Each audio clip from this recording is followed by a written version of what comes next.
Hi, my name is Susan Howington, and I'm the CEO of a company called Power Connections Career Services.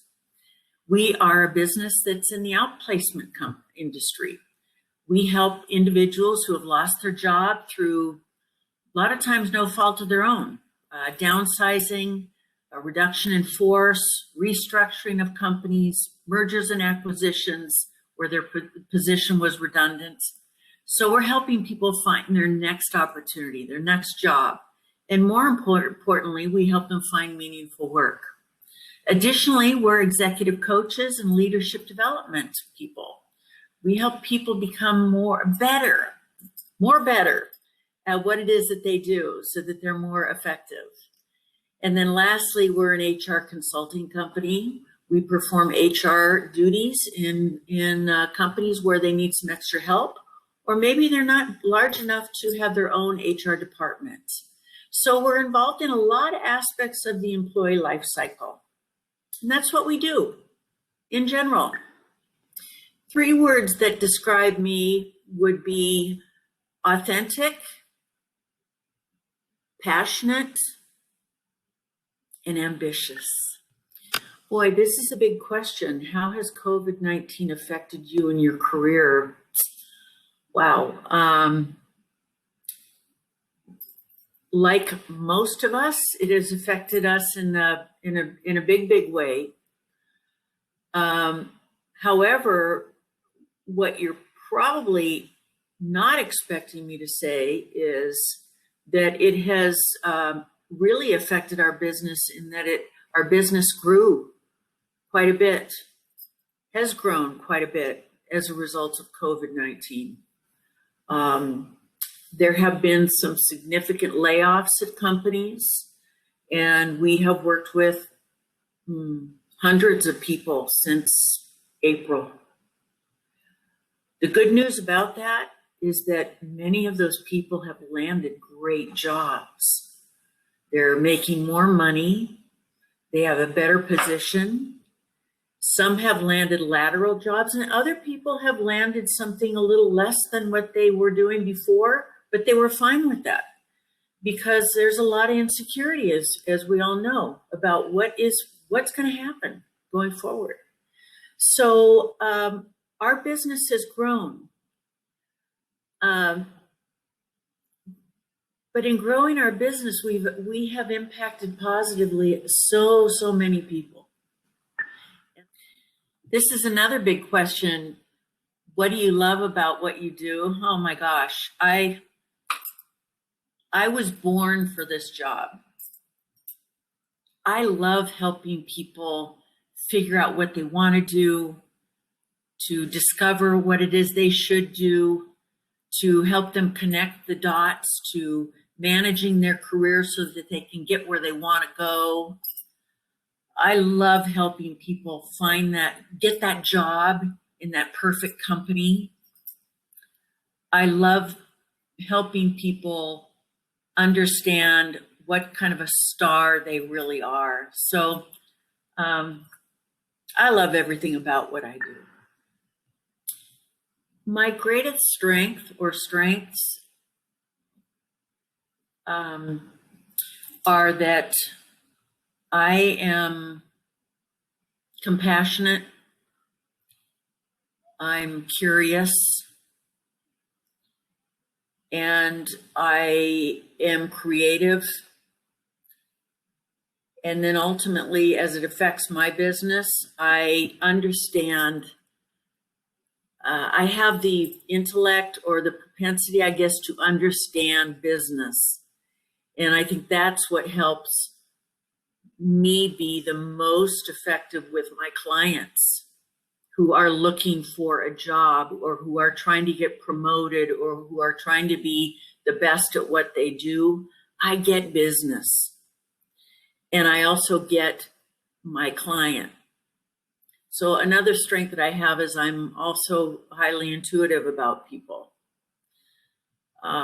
So those things put together create a really, make me really effective at what it is that I do for people. This is actually one of my most favorite questions. I like to ask this to some of my clients, and that is, what does success look like for you? For me, success in having my own business and having people work for me, success is when everybody has all the business that they want, when they're making the money that they want, when they can do what they need to do for their families, when they can take the vacations they want to take. When I ask this question of my clients, I ask them to go into great detail so that they can describe to me, what does your office setting look like? What car are you driving? What activities are you involved in? Are you traveling? Does your house look a certain way? I love it when people can get very granular about that, because I think that's healthy. I think it's good. And so for me, success is when the people that are working with me are happy, when they believe they're doing meaningful work, when they have all the work that they want to have, when they're making the money they want to have. And all of that is the same for me as well. So what makes me happy may not make someone else happy, but that's okay. What does my typical day look like, and how do you make it productive? The second part of that question is really the important one for me. Since I'm running my company, I'm involved in everything you can imagine on a daily basis. It's very hard to stay focused on one or two things, which is what makes it challenging for me. But how do I make it productive? I really do prioritize what are the most important things that I have to address that day. And I think as a professional, in whatever profession you're in, those are the things you need to know about your role. If you're a salesperson, you should be following what I call the money trail. Look at your day and decide how does what I do today get me closer to that sale? For me, with working with clients, I need to focus in on every single one of those clients and determine what influence can I have in their lives today based on what they need to do to move forward in the specific goal they have.